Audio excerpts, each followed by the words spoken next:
Belum.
Halo tes, selamat sore.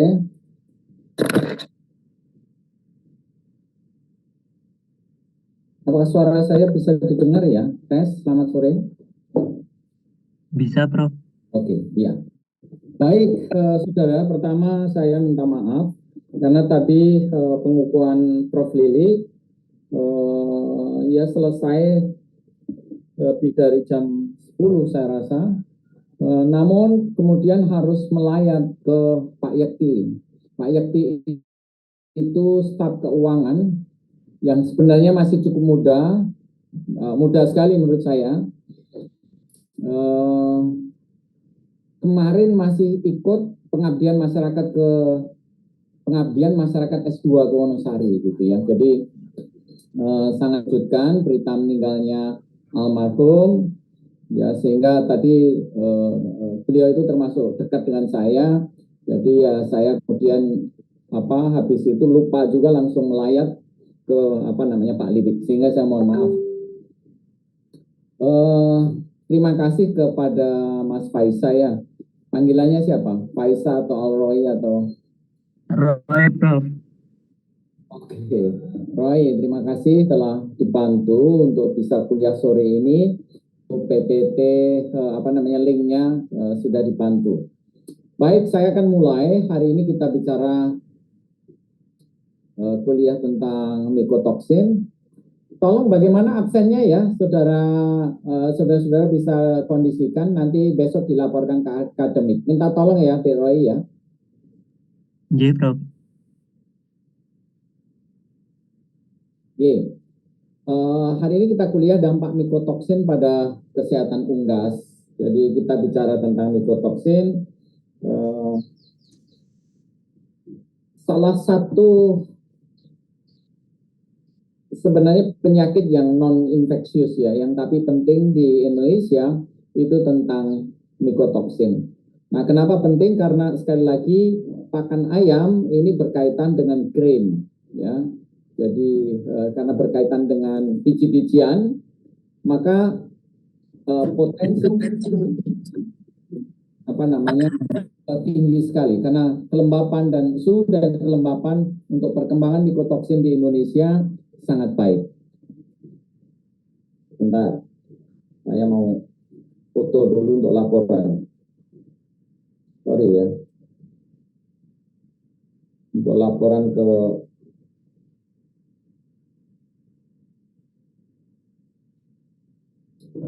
kelas ke mikro. Baik, sekali lagi karena kita bicara tentang unggas ya, dan mungkin juga ternak yang lain, terutama yang monogastrik ya, itu poultry, swine atau babi, itu tentu banyak juga pakan yang memang pakannya adalah grain, biji-bijian, dan oleh karenanya tentu potensi mikotoksin berkembang sangat tinggi karena kelembapan suhu dan kelembapan di Indonesia sangat cocok sekali ya di situ. Sehingga kita tahu bahwa mikotoksin ini sebagai salah satu penyebab ya penyakit pada unggas yang dampaknya salah satunya adalah imunosupresi dan dia bisa ke berbagai organ, dan oleh karenanya itu mikotoksin dianggap penting sekali untuk kesehatan unggas. Kalau kita bicara mikotoksin secara definitif adalah kelompok bahan kimia dengan struktur bervariasi dan bersifat toksik. Ya, juga toksik ini berbagai aspek, tetapi juga iritatif, ya, dan juga kemudian bisa menimbulkan tumor ya, CA ya, dalam hal ini karsinogenik. Nah, mikotoksin ini disintesis oleh spesies fungi tertentu yang merupakan metabolit sekunder selama proses metabolisme fungsi fungi tersebut dalam fungi ya. Ini jamur dalam tanda petik mikrofungi ya. Proses pembentukannya akan berhenti saat fungi mati, tetapi mikotoksin yang terbentuk itu tidak bisa hilang karena bersifat stabil, tahan dalam waktu yang panjang dan juga tahan dalam panas ya. Sehingga misalnya proses pemasakan dia tidak rusak. Itu karakternya. Oke. Produksi mikotoksin oleh fungi terjadi utamanya di iklim panas atau sedang, namun dapat juga di iklim rendah ya. Meskipun orang cenderung sedikit gitu ya istilahnya, tapi dapat terjadi juga karena optimum misalnya kelompok Aspergillus itu antara 25 sampai 33 derajat ya. Kemudian Fusarium itu 15 sampai 30 derajat ya. Nah, Penicillium antara ya 15-20 derajat di situ. Kemudian kelembapan yang cukup tinggi ya, lebih dari 70% biasanya begitu, dan water activity optimumnya 0,99. Kemudian mikotoksin utama, tadi kita tahu bahwa itu merupakan produk metabolit, ya. Dan mikotoksin utama yang banyak kita temui kelompok Aspergillus. Kalau saudara ingat di penyakit bakterial mikal atau juga di dasar-dasar bakteriologi, kita singgung di yeast dan mold, ya sebenarnya ini lebih ke moldnya dalam tanda petik. Nah itu biasanya juga banyak kasus untuk koas-koaspodil, ya, itu tentang kelompok Aspergillus, ya. Nah oleh memang tentu harus mengerti karakter kulturnya. Nah ini yang saudara juga harus ingat nanti, ciri-ciri khasnya seperti apa dari kelompok Aspergillus tadi, ya. Kemudian Aspergillus ini menghasilkan aflatoksin, okratoxin, patulin, Samcyclopia sonat, ya. Nah, silakan ini kalau nggak ngafal berkali-kali juga tidak mudah dihafalkan, ya. Yang paling banyak kita temui terkait dengan aflatoksin dan okratoxin, ya. Patulin juga, tapi Samcyclopia sonat, ya. Dan mungkin beberapa yang lain yang mungkin pernah dilaporkan dari berbagai jurnal. Kemudian ada yang disebut dengan Fusarium spesies, itu Trichotesen, ya. Ini disebut dengan T2 toksin juga. Diacetok sirkirfenol. Coba ini saya rasa bagus untuk olahraga lidah, ya. Diacetok sirkirfenol, ya. Coba lakukan 10 kali, ya. Nah ini untuk olahraga lidah ini. Ya. Kemudian deoksinivalenol, ya. Ini dua ini agak tidak mudah diucapkan, ya. Jadi kalau mau olahraga lidah boleh, ya. Fumonisin, sialarenon, moniliformis, fusochromanon, ya. Tetapi mungkin yang paling banyak dilaporkan di Indonesia terutama Trichotesen. Das ini juga lumayan, don juga, ya. Tapi sekali lagi variasinya banyak, atau kalau di lapangan memang banyak sekali, terus bukan hanya okratoxin, aflatoxin, tapi juga T2 toksin, DAS, dan DON ini juga beberapa kali dilaporkan secara hanya memang scientific evidence, artinya yang kemudian dilaporkan dalam bentuk publikasi itu jarang.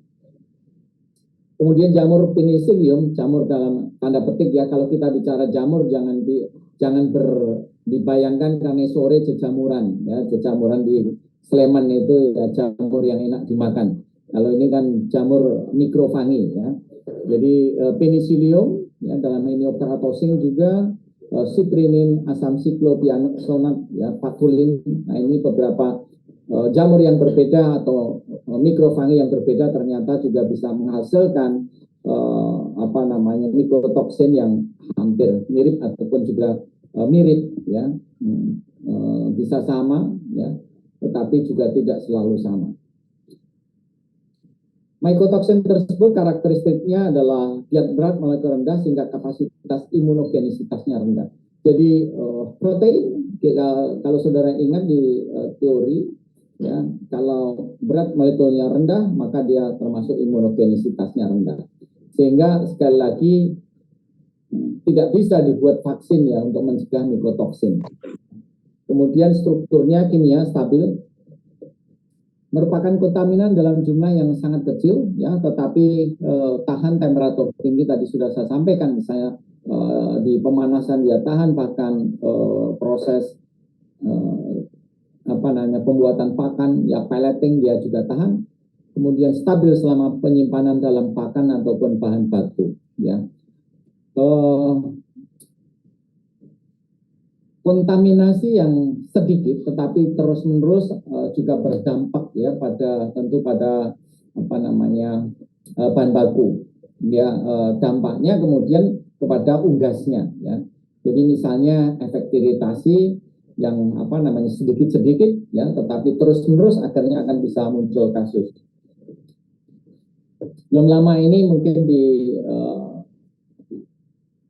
akhir Mei, ya, saya mendapatkan kiriman ayam dari Jawa Timur, ya. sebenarnya sangat bagus sekali gambarnya, tapi belum sempat saya masukkan dalam bahan PPT ini. Tapi ada nanti yang kita akan lihat contoh yang lain. Kemudian di antara mikotoksin juga bisa berefek sinergis, ya saling bisa meningkatkan mempotensi gitu ya. Gitu. Ya. Itu teorinya terkait dengan mikotoksin. Sedangkan mekanisme kerja merusak atau menyebabkan kerusakan jaringan atau tingkat sel kemudian jaringan, itu ada beberapa jurnal yang mekanismenya still unclear, ya, tidak jelas, ya. Tetapi beberapa mengatakan mikotoksin itu bisa menghambat sintesis DNA atau RNA, dan dampaknya karena DNA RNA kemudian juga protein, ya, akhirnya output produknya adalah protein. Merusak DNA bukan hanya menghambat, tetapi kemudian merusak DNA, kemudian akan menyebabkan peroksidasi lipid, dan dampaknya kalau peroksidasi lipid ini dampaknya akan merusak membran sel, karena membran sel berasal dari lipid. Dan kerusakan ini juga tentu akan berdampak dengan fungsi sel, menginduksi apoptosis dan berdampak nekrosis. Sudah tahu apoptosis ini program kematian sel. Jadi pada kasus infeksi viral itu juga biasa pada umumnya untuk mempertahankan diri, sel tersebut kemudian memprogram untuk terjadi kematian sel, ya. Karena kalau pada infeksi viral itu kalau selnya mati berarti virusnya juga mati, sehingga apoptosis itu juga menjadi salah satu sistem pertahanan pada infeksi, ya. Kemudian dampak dari apoptosis juga bisa terjadi nekrosis, ya, kematian jaringan, ya, kematian sel dan nanti juga kematian jaringan. Nah, ini mekanisme kerja dari itu. Dari contohnya fusarium ini ada beberapa pathogenicity faktornya. Nah, ini kalau saudara mau baca nanti di RAS protein of complex protein 6 CAMPET-B, ini pada prinsipnya adalah degrad, merupakan kerjanya akan merusak dinding sel dari targetnya. Target itu hospes, ya. Jadi cell wall. Jadi ini merupakan enzim yang kemudian bisa merusak dinding sel. Ya, kalau kemudian rusaknya ini kemudian bisa masuk, ada menghasilkan enzim-enzim pada fungi, termasuk toksin, ya, tentu kemudian akan berdampak secara umum kepada selnya, ya. Kemudian tentu kerusakan inilah yang kemudian juga akan menyebabkan kalau terjadi pada sel-sel yang bertanggung jawab kepada imun respon, ya, sel-sel limfoid, ya, tentu kemudian itu yang berdampak kepada imunosupresi, atau juga sel-sel yang berperan di dalam metabolisme di hati misalnya. Nah, tentu itu kemudian akan merusak sel-sel hati, gitu.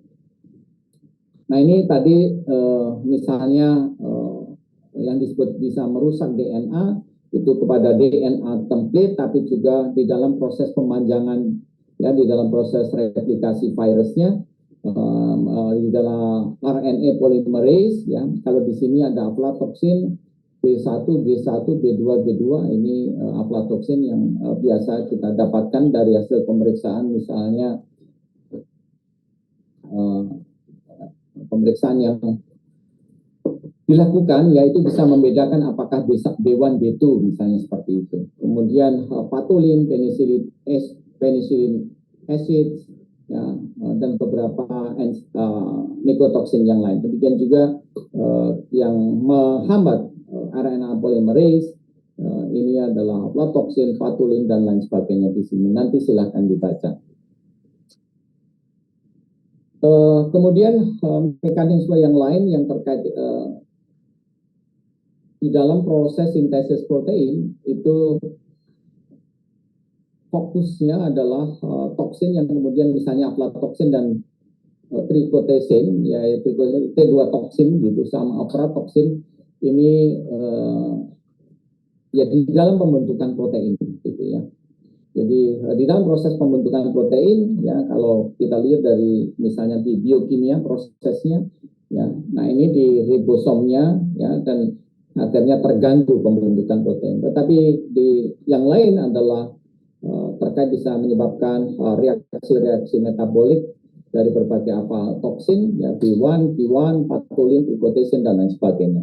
Nah, ini mekanisme kerjanya yang tadi ada berbagai aktivitas mekanisme kerja dari mikotoksin yang bisa kemudian menyebabkan kerusakan baik tingkat sel, ya, lalu kemudian juga ternyata lebih lanjut adalah pembuatan proteinnya dari DNA-nya, RNA-nya, lalu sintesis protein ataupun juga kemudian merusak dari metabolit, reaksi-reaksi metabolik yang berkenaan dengan sintesis protein. Kemudian efeknya adalah hepatotoksik. Dia tadi saya sudah singgung bisa menyebabkan kerusakan sel-sel hepar dan nefrotoksik, ya, ginjal, ya, dan juga tentu tadi yang berhubungan dengan sel-sel, organ-organ limfoid, ya, imunosupresif. Jadi kalau kemudian mikotoksin berdampak kepada organ limfoid, Bursa Fabricius, Lien, ya, misalnya Lien, ya, Thymus, ya, maka kemudian itu karena itu merupakan pabrik zat tebal, maka kemudian bisa berdampak kepada imunosupresi karena pabrik zat tebalnya akan didepres, maka dampaknya kemudian produksi imun respon baik sel-sel yang kompeten di situ maka akan menjadi terdepres. Itulah yang disebut dengan imunosupresi. Di samping itu tadi sudah disampaikan bahwa mikotoksin berdampak langsung pada DNA-nya, maka disebut genotoksik. Kemudian dari proses itu bisa menyebabkan DNA yang transformatif dan dampaknya adalah tumor, ya, ataupun kemudian berlanjut ke karakternya apakah tumor atau yang ganas gitu ya. Nah, yang banyak juga di lapangan adalah efek kaustik dan iritatif pada kulit, ya, dan lapisan mukosa, dan afinitasnya tinggi juga sel yang aktif membelah pada kulit, limfoid dan gastrointestinal, terutama ini T2 toksin, ya, trikotesin, T2 toksin itu trikotesin. Kemudian ada juga mempunyai efek yang estrogenik mikotoksin berikatan dengan reseptor estrogen dan menyebabkan gangguan hormonal pada unggas. Nah, dalam hal ini contohnya Sierra Leone di situ.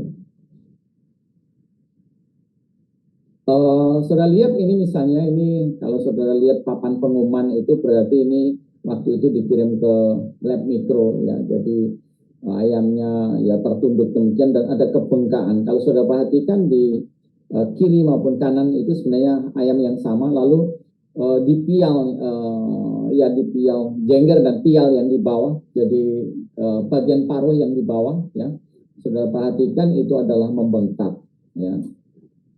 Dan biasanya merupakan jaringan parut. Nah, ini juga contoh lain pada ayam layer, ada sikatrik, ya, tapi ini nampaknya baru iritasi tingkat awal, ya. Kalau berlanjut lama, kronis, maka kemudian bisa lebih parah lagi, kemudian kelihatannya ada benjolan yang bisa sikatrik, ya, di mukosa mulut, ya, di situ. Nah, kemarin yang saya sampaikan di akhir bulan Mei, saya ada dapat kiriman langsung dari peternak di Jawa Timur yang meminta untuk dicek di situ, ya. Nah, ini jadi T2 toksin lebih ke sifatnya ulcer, ya, fumonisin lebih tidak ulcer tapi lebih ya, kemudian bandingkan antara kiri dan kanan, ya, dia lebih merata begini lalu ini. Tapi kalau sudah lihat sebenarnya dari gisat, ya, pada gisat yang normal, ya, dia halus sekali, licin gitu, ya. Nah, ini sudah perhatikan lesinya, ulsurnya kayak begini, ya, saudara bisa bayangkan kalau terjadi ulcer kayak gini berarti ya tentunya sangat sakit sekali dan itu juga sangat berbahaya. Kemudian juga yang sebelah kiri, ya, itu kelihatan lesinya demikian. Ini kasus yang terjadi di farm di daerah Jogja, tapi sudah beberapa waktu yang lalu. Demikian juga yang sebelah kiri adalah kasus yang kemudian saya temukan di lapangan. Lalu kalau kemudian kita lihat misalnya beberapa kasus yang terkait dengan kerusakan pada ginjal. Ginjal ini kemudian kalau sudah amati adalah membengkak, ya. Ciri ginjal membengkak ya dia adalah di luar posisi tempat ginjal itu. Kalau dia sudah keluar dari posisinya berarti dia membengkak dan warnanya cenderung pucat, ya. Tentu saudara bisa bedakan kalau misalnya ada timbunan asam urat. Timbunan asam urat pada kasus IBD misalnya atau IBH, ya, atau juga beberapa kasus yang bisa menyebabkan perdarahan baik IBD, IBH atau yang banyak ya IBD, IBH, ya. Kalau mikotoksin ini sekali lagi lebih pucat kekuningan, ya. Gambaran patologi makroskopiknya. Nah ini yang agak berbeda. Hati-hati pada IBH dan IBD. Nah ini misalnya juga ginjal yang kemudian berwarna merah, itu terjadi perdarahan dan dia juga bengkak. Kalau sudah perhatikan di sini juga seperti itu, sebelah kiri, sebelah kanan. Ya kemudian juga hati-hati juga terkait dengan bursa Fabricius itu pada IBH, ya. Tentu harus dilihat betul apakah kemudian bedanya dengan IBD. Nanti di kuliah minggu depan, mudah-mudahan saya bisa terangkan atau kita bisa ketemu lagi dengan di kasus IBH dan IBD, ya. Nanti kita akan belajar lebih banyak lagi tentang penyakit ini. Tapi sekarang kita coba bandingkan antara mikotoksin, ya, dengan IBH dan IBD. Jadi jelas sangat berbeda. Kalau ini sekali lagi dia kekuningan, pucat, ya. Kemudian ini perdarahan, ya, gitu. Lalu lihat lagi kadang-kala beberapa kasus IB ada juga yang timbunan asam urat. Jadi ada bintik-bintik putih pada permukaan dari ginjal. Itu yang perlu juga dimengerti. Karena sekarang itu banyak sekali kasus penyakit unggas yang tidak jelas karena kemiripan kasus antara satu kasus dengan yang lain, misalnya IBH, IBD. Nah, dulu kasus IBH itu dikira IBD, ya. Tapi setelah kita bisa deteksi tingkat molekulernya baru dibedakan. Hanya pada IBH tentu kita harus tahu karakter kasnya, ya.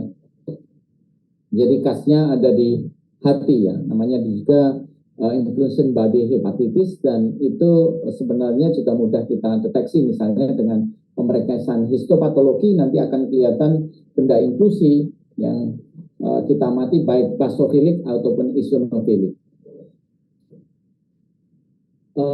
Ini hepatitis yang disebabkan oleh mikotoksin. Kalau saudara perhatikan sebenarnya warna-warna dari hepar ini bervariasi. Ada yang betul-betul kekuningan, ya, warnanya kuning misalnya di P4 ini, ya, ada merupakan indikasi kasus mikotoksin. Tapi memang ini adalah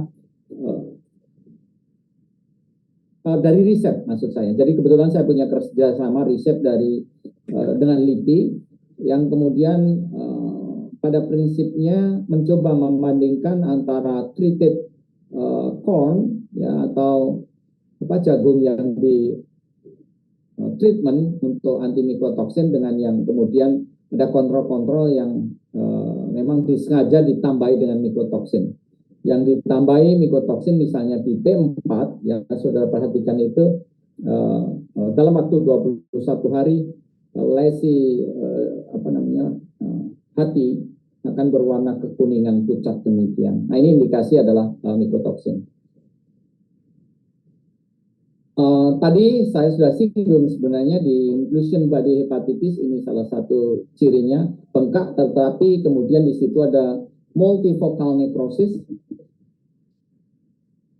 Jadi ada multifocal necrosis, ada bintik-bintiknya, bintik-bintik putih itu menunjukkan multifocal necrosis. Sedangkan kalau yang sebelah kanan ini lebih kayak sebenarnya adalah saya besarkan dari kasus hati yang diinfeksi mikotoksin. Jadi kalau saudara perhatikan memang bengkak, warnanya kemudian kekuningan, pucat, ya. Sudah tahu warna hati ayam yang normal harusnya dia merah tengguli. Jadi merah tengguli itu warna hati ayam yang normal, ya. Tapi warna ini berarti sudah menunjukkan perubahan warna dari normalnya, dan ini lebih cenderung ke mikotoksin. Tapi kalau mau di sebelah kiri ya, atau kanan dari saudara, ini warnanya juga putih. Kemudian kalau sudah perhatikan ada kebengkakan yang cukup besar dan ada bintik-bintik putih dan multifocal necrosis. Nah, lesi yang seperti ini karakteristik untuk inclusion pada hepatitis. Next meeting kita akan ketemu atau tambahkan dan kuliah dengan pihak dan tentu IBD yang berdekatan. Pada sistem imun ini mikotoksin baik aflatoksin, oflatoksin, lipotoksin dan pulmonisin menyebabkan atrofi dari timus, ya, atrofi timus, limfa, bursa fabrius karena deplesi limfosit, ya. Sel-selnya akan berkurang karena kerusakan sel tadi, ya, kemudian jumlah sel limfositnya akan berkurang. Sehingga kalau itu terjadi, maka dampaknya akan terjadi, ya, pabrik zat kebalnya rusak, zat produksinya rusak, maka dampak sistem imunnya pasti akan berkurang, dan oleh karena itu respon imun terhadap vaksin juga akan berkurang.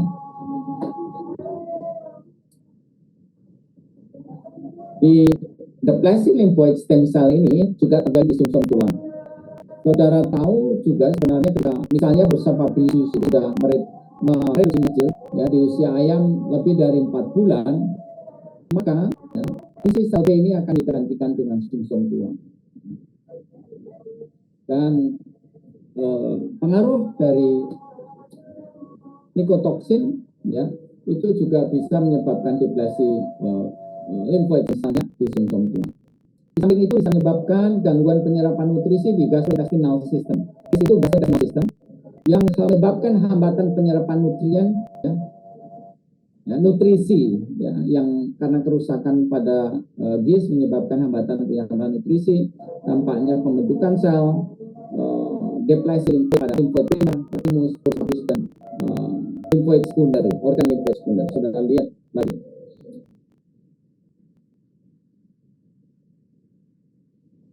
Ya. Bentar ya.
Kita istirahat sebentar ya.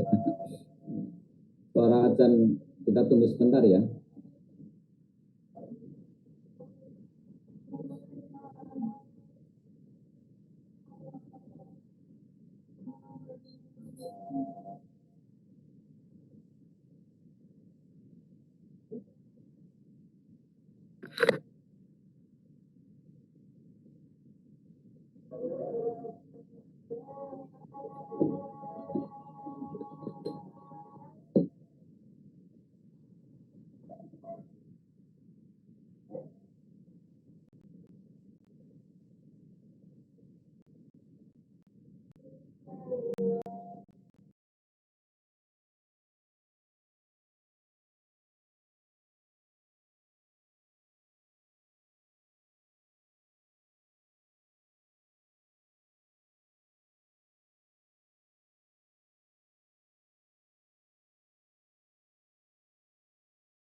Oke, kita lanjutkan ya.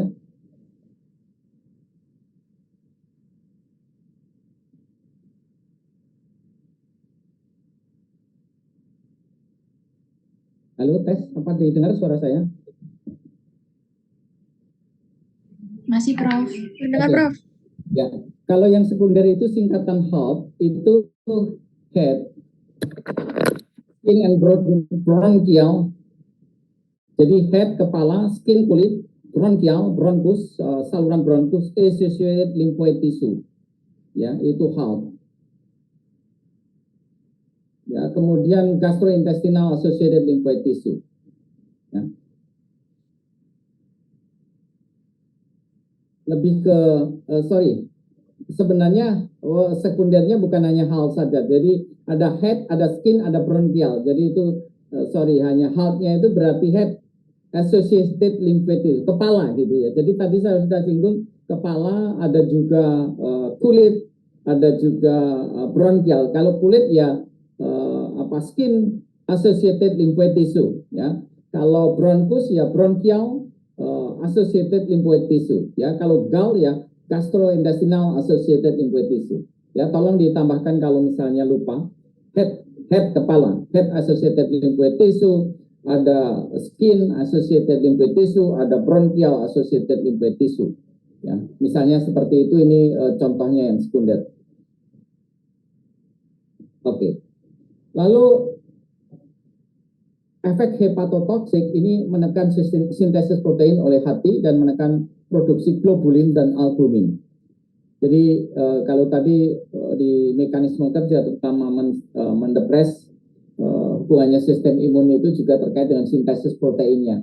Kalau protein yang membentuk sistem imun itu produksi proteinnya terganggu, maka tentu saja produksi antibodi. AB itu antibodi ya.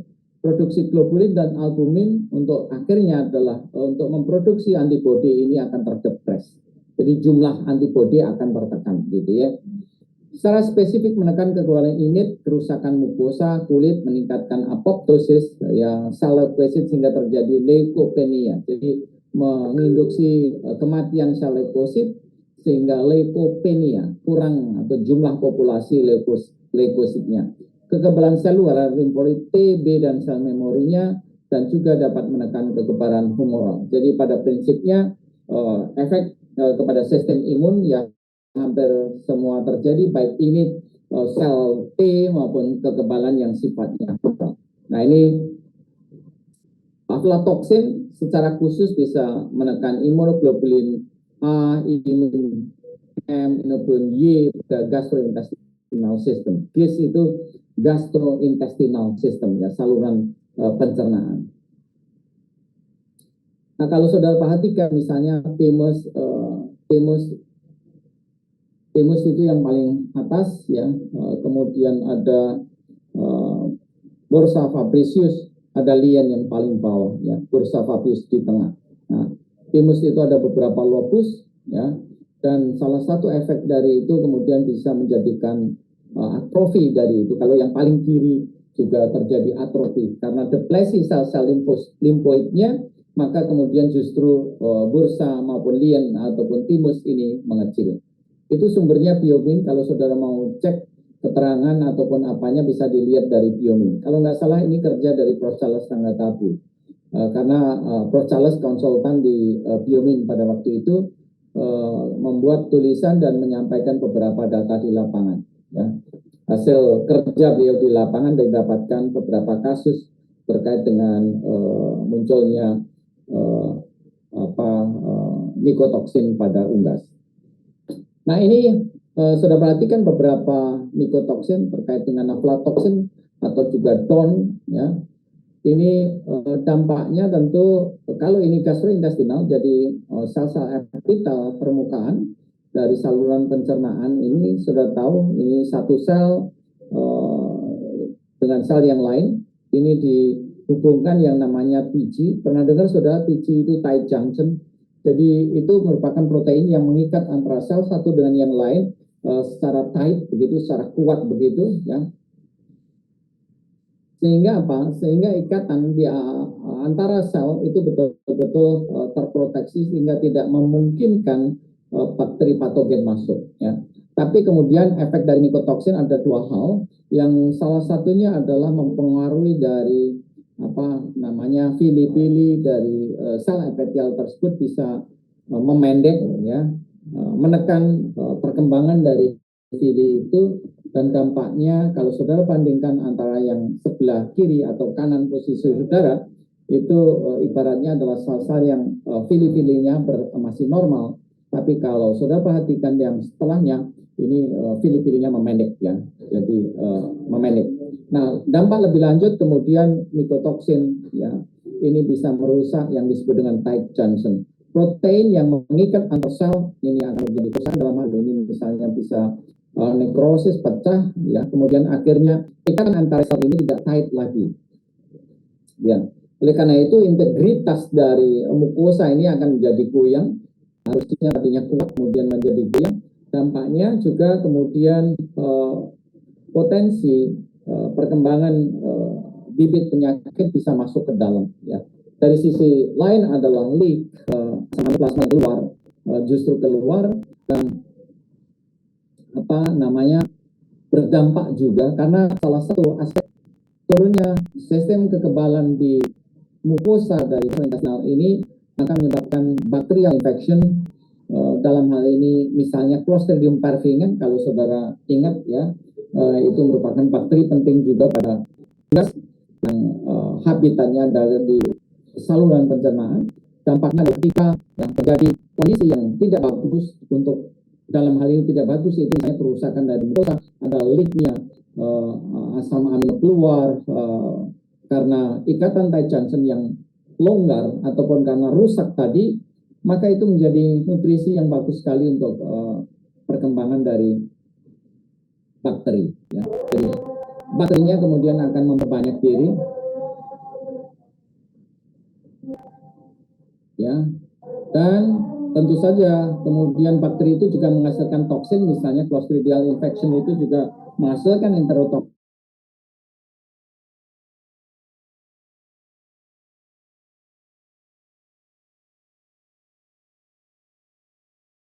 Dampak lebih lanjut ya kalau selnya mati ya akan kemudian tentu kita tahu itu gastrointestinal adalah sel yang mempunyai peran di dalam mengabsorpsi nutrisi ya.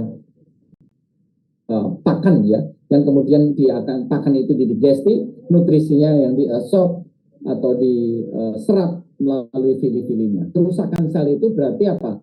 Nanti akan menyebabkan kerusakan intake protein yang hubungannya juga dengan pertumbuhan secara umum ya pada kondisi ayam, kemudian juga untuk produksi.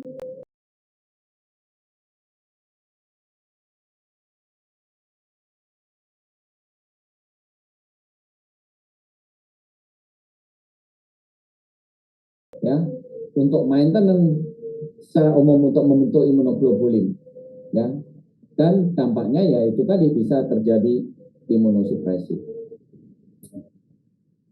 Oleh karena itu penyerapan nutrisi terganggu mengganggu pertumbuhan dan pembentukan antibodi. Saya sudah sebutkan memperlemah tight junction dan merusak apical gaze tadi di gambar tersebut. Leaky gut, plasma, dan asam aminosportik untuk penyakit Clostridia tadi sudah saya sampaikan. Jadi leaky gut atau bocornya gastrointestinal karena tight junction yang lepas ya, atau ikatan di antara sel itu lepas atau renggang menyebabkan plasma dan asam amino justru keluar, dan itu menjadi makanan yang untuk bakteri NE. Mukus berlebihan.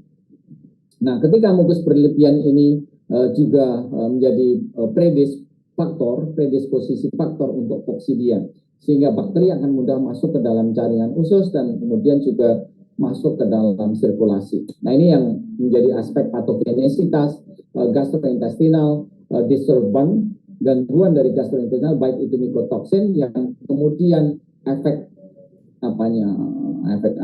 berturutannya adalah salah satunya Clostridial infection, dan lalu lebih lanjut adalah masuk kemudian bakteri-bakteri berkembang masuk ke dalam jaringan lebih dalam, ya, karena masuk dalam bakteri EMEA. Dan imunitas di gastrointestinal juga otomatis akan turun, baik IgG atau IgA, ya, itu otomatis dari pengaruh dari mycotoxin tadi. Sedangkan pada organ reproduksi, PS ini singkatan parent stock, ya. Parent stock jantan itu terjadi atrofi testis, ini dilaporkan oleh Tabu 2016, menyebabkan penurunan libido dan frekuensi perkawinan turun karena aflatoksin dan daya tetas hatching egg. HE itu hatching egg yang dihasilkan parent stock betina turun, ya. Jadi ini yang dilaporkan oleh Prof. Charles Tabu di tahun 2016. Kemudian pada empat telur dan parent stock, ochratoxin ini dilaporkan menyebabkan kematian seksual yang tertunda atau bahkan tidak tercapai. Daya tetas turun dan performan DOC yang dihasilkan tidak baik. Osuna et al. 2013. Jadi pada prinsipnya ya untuk pejantan, ya, di tingkat breeding tentu saja parent stock itu breeding, ya, itu sangat berpengaruh. Kalau terjadi atrofi testis, ya, maka tentu akan dampaknya ya libido dan frekuensi perkawinan turun dari ayam betina, dan dampaknya hatching egg yang dihasilkan tentu turun, gitu ya. Karena sekali lagi pada breeding itu adalah fertile egg, ya, telur yang fertil, bukan infertil. Jadi itu yang harus saudara paham, bahwa telurnya adalah telur fertil, artinya telur yang dibuai untuk kemudian bisa menetas, ya, untuk jadi F1-nya yang disebut dengan komersial. Jadi komersialnya bisa komersial petelur, komersial broiler, ya, di situ. Kemudian di organ reproduksi misalnya fumonisin, ini fertilitas, menyebabkan fertilitas dan daya tetas turun. DON menyebabkan kematian embrio dan malformasi pada embrio. T2 toksin, ya, T-quotation, ya, toksin ini menyebabkan atrofi dari oviduct dan ovarium, sehingga dampaknya kalau terutama telur yang dihasilkan terkontaminasi ini bisa juga menyebabkan daya tetasnya turun. Nah ini kalau dibandingkan ya testes ya pada pejantan misalnya, sudah perhatikan yang di tengah itu kemudian menunjukkan atrofi dari testes. Jadi pengaruh aflatoksin menyebabkan atrofi yang demikian.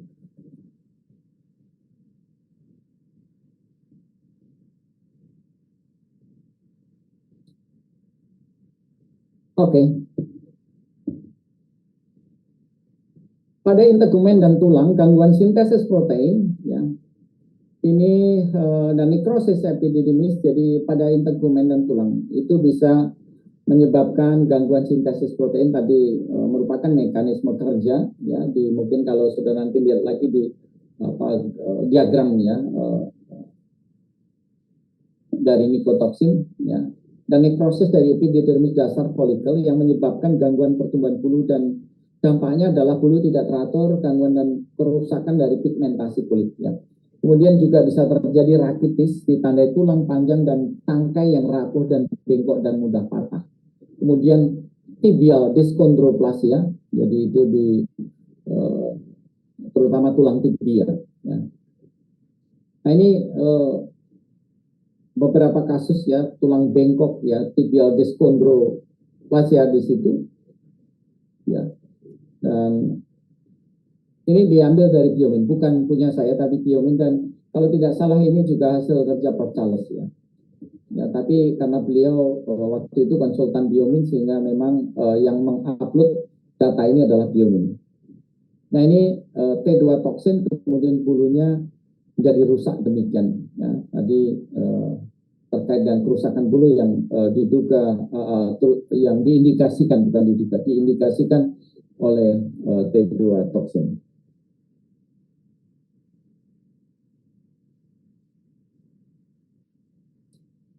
Kemudian residu, aflatoksin, ochratoxin, dan fumonisin dapat ditemukan dari berbagai jaringan dan telur. Ini dilaporkan. Misalnya Volkel et al. 2011 itu melaporkan aflatoksin di B1 di ginjal, hati, ovarium, otot, darah ayam petelur setelah konsumsi pakan tercemar aflatoksin. Nico et al. 1987 ini juga cukup lama sebenarnya. Melaporkan okeratoksin dalam hati dan ginjal broiler pada dan layer setelah pemberian jangka panjang 50 part per billion ya dalam pakan. Jadi ppb, 50 ppb, part per billion dalam pakan. Nah, dampak performa ayam, sehingga adanya mycotoxin ini menyebabkan gangguan pertumbuhan ayam. FCR adalah feed konversi rasio, jadi jumlah pakan yang dimakan oleh ayam kemudian dikonversi ke berat badan akan meningkat. Ya, yang baik adalah FCR itu harusnya rendah, ya, tapi kalau dia meningkat berarti kemampuan konversi pakan dari ayam akan turun. Dampaknya adalah uniformity turun. Dalam pemeliharaan ayam, ya, uniformity itu penting, ya, baik uniformity pertumbuhan secara umum maupun uniformity dari titer antibody misalnya, atau sistem kekebalan atau sistem tanggap kebalnya itu harus uniform gitu ya, atau uniformity dari maternal antibody, ya, itu penting sekali. Abnormalitas struktur ya baik tulang, kulit maupun bulu karena mycotoxin menyebabkan gangguan itu. Produksi telur turun dan kualitas telur turun. Fertilitas dari parent stock menyebabkan fertilitas dari atas turun dan penurunan kualitas TOC. Respon imun terhadap vaksinasi kemudian tidak baik ya karena kerusakan sel-sel imun yang kemudian disebut dengan imunodepresi atau imunosupresi ya. Dampaknya kemudian mudah terserang penyakit ya baik viral, bakterial, ya utamanya viral dan bakterial akan mudah sekali dan juga angka akhir yang meningkat.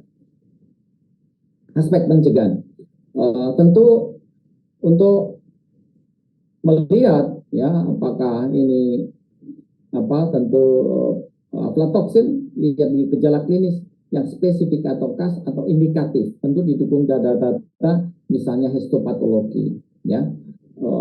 Dari organ sebenarnya bisa juga diperiksa ya, ada beberapa periksa lab-lab yang mampu melakukan pemeriksaan kemudian mendeteksi apakah itu ada aflatoksinnya ya atau kratoksin atau fumonisin atau DON atau DAS misalnya.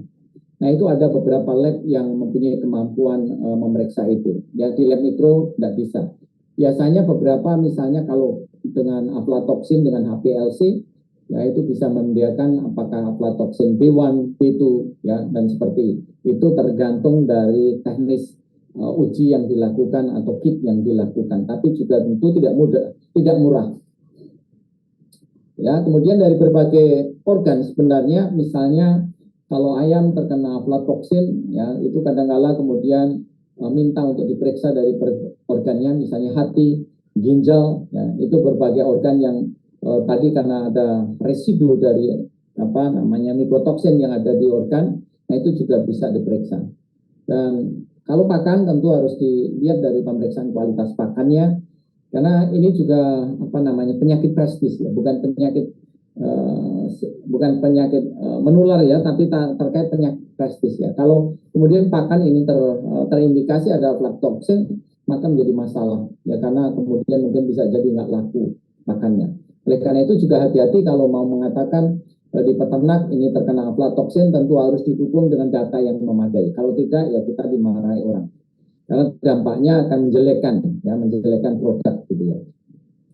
Oleh karena itu, kalau pakan itu terkontaminasi, maka tidak boleh diberikan dan diganti dengan pakan yang bebas mycotoxin.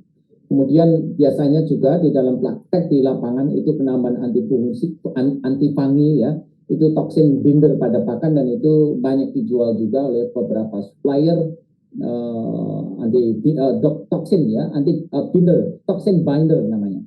Jadi berbagai merek ya saya nggak hafal merek-mereknya tapi intinya adalah pengikat dari toksin itu. Kemudian juga pengecekan bahan baku terhadap mycotoxin sangat penting dan tentu kualitas kontrol bahan ya. Pencegahan terutama mencegah pembentukan mycotoxin, pemilihan bahan baku, kontrol kualitas bahan baku, kadar kekeringan bahan. Jadi kalau jagung yang di lapangan kadang-kala ya 17% itu dianggap baik gitu ya. Tapi sebenarnya Kalau baik sekali adalah di posisi 15% kekeringan gitu ya. Jadi keringnya cukup baik di 15. Kalau 17 itu ya masih biasanya dianggap oke, tapi kurang baik sebenarnya, yang baik di 15-an ya. Nah, kendala tentang penyimpanan bahan baku dan distribusinya. Nah, kemudian juga tentu kreasi untuk membuat yang disebut dengan jagung detok. Jagung detok ini maksudnya jagung yang free terhadap cemaran mikotoksin, gitu ya. Jadi biasanya yang mengembangkan ya orang pakan atau TP ya, teknologi pertanian atau juga terkait dengan syarat ini banyak dikembangkan teknologi pertanian. Saya sendiri secara prinsip tentu jagung yang kemudian dibersihkan, apakah kemudian memberikan misalnya toxin binder atau modifikasi tertentu, gitu ya. Kemudian yang biasanya kita di lapangan ini terkait manajemen penyimpanan bahan baku dan pakan yang baik. Jadi bagaimana pakan yang sudah baik itu harus disimpan, cara menyimpannya yang baik, manajemen yang baik. Ya misalnya menyimpan pakan itu harus mempunyai paletnya. Ya, palet itu alas. Nah, alas untuk bahan bakar yang ada rongganya, kemudian jarak dari dindingnya itu harus ada jaraknya, lalu tumpukan misalnya tidak boleh lebih dari 10 tumpuk misalnya. Nah itu semua untuk menjaga kualitas bahan baku yang mestinya baik, ya kemudian cukup di dalam penyimpanan cukup baik sehingga bisa menjaga kualitas bahan itu. Kemudian misalnya sistem pemberian yang sistem first in first out, jadi pakan yang masuk ke dalam gudang pertama itu juga yang pertama dikeluarkan sehingga mengurangi lamanya penyimpanan di dalam gudang. Kemudian praktek biosecurity tata laksana, jadi ini lebih kepada bagaimana kita memelihara ayam, memelihara parent stock, memelihara breeding sebagaimana acuan atau panduan dari breed yang kita pelihara, dan tentang biosecurity. Ya, biosecurity itu terkait dengan prinsipnya adalah bagaimana mencegah agar bibit penyakit tidak kontak dengan ayam. Kalau kita bicara biosecurity, biosecurity baik tingkat, ya sebenarnya kalau kita sudah bicara di farm ayam itu tentu operasional.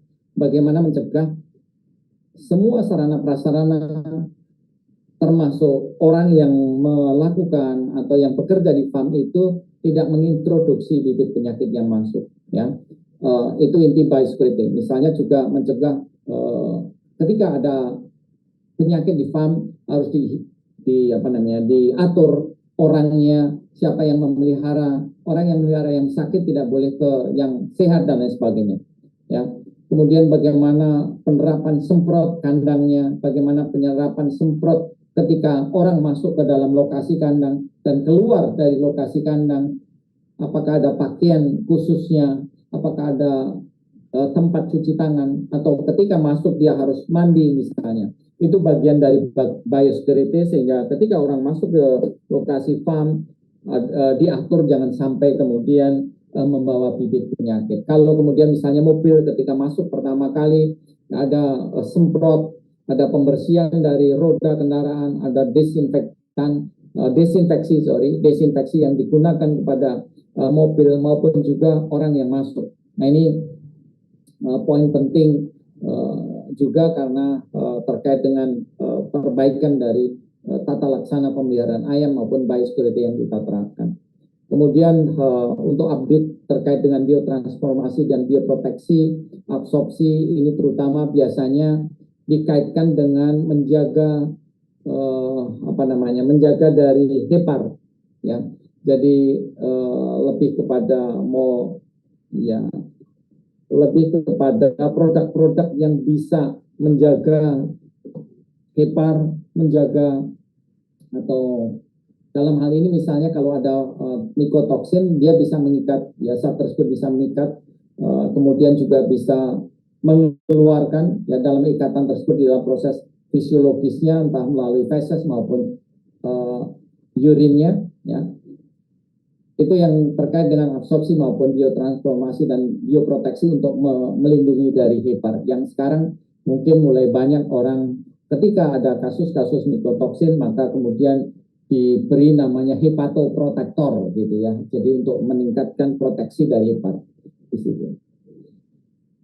Itu saya rasa yang bisa saya berikan untuk kuliah mikotoksin karena apa namanya yang kita berikan ini pada prinsipnya adalah ya sebenarnya sudah in detail ya pengaruhnya mikotoksin pada poultry secara umum karena sebagian memang ini bahan yang sering saya pakai juga untuk apa namanya untuk seminar di industri ya.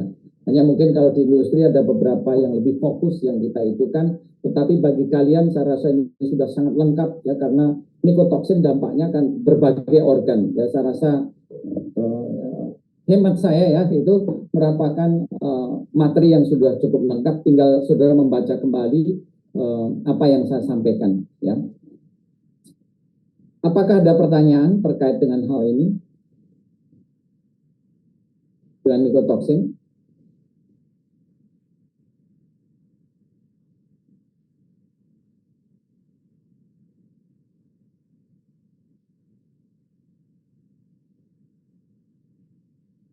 Oh, iya. Halo? Dari saya belum ada, Prof. Belum ya. Baik, kalau belum ada saudara-saudara, karena ini kuliah sore, saya rasa saya anggap cukup jadi kuliah tambahan saya 1. Nah, saya tadi cek penerbangan yang saya pulang dari Jakarta, ternyata penerbangan saya justru di Rabu malam. Jadi saya ternyata masih bisa di kuliah siang. Jadi nanti sampai kuliah sekali lagi dengan saya di apa namanya di sistem itu. Nanti saya akan cek apakah materi saya sudah tersampaikan belum semua. Karena yang pertama adalah tentang AI, tentang ND, tentang apa namanya penyakit tumor. Ya kemarin tumor ada beberapa penyakit itu saya anggap semua cukup. Lalu ini mikotoksin. Saya nggak tahu lagi kalau di jadwal ada yang ingat nggak ya? Yang maksud saya yang nanti ketika kita luring kita akan berikan tentang IBH, IBD. Jadi IBH, IBD, ND, AI, mikotoksin, apa tadi tumor. Tumor saya anggap berbagai tadi ya, banyak tumor yang kita sudah pelajari. Jadi saya anggap masih kurang 2 tadi. Kalau misalnya besok kurang ya nanti kita tambahi untuk kuliah ekstra gitu atau mungkin 1 jam saya rasa cukup. Jadi terima kasih sekali kalau sore ini sudah bisa kuliah, jadi saya anggap ini cukup. Terima kasih kebersamaannya, sampai ketemu di Kamis minggu depan. Terima kasih, Prof. Terima kasih, Prof. Terima Ya. kasih banyak, Prof. Iya, terima kasih. Sampai ketemu minggu depan ya. Makasih Mas Roy atas fasilitasnya. Jadi sami-sami, Prof. Saya izin live ya. Ya, Prof. Terima kasih.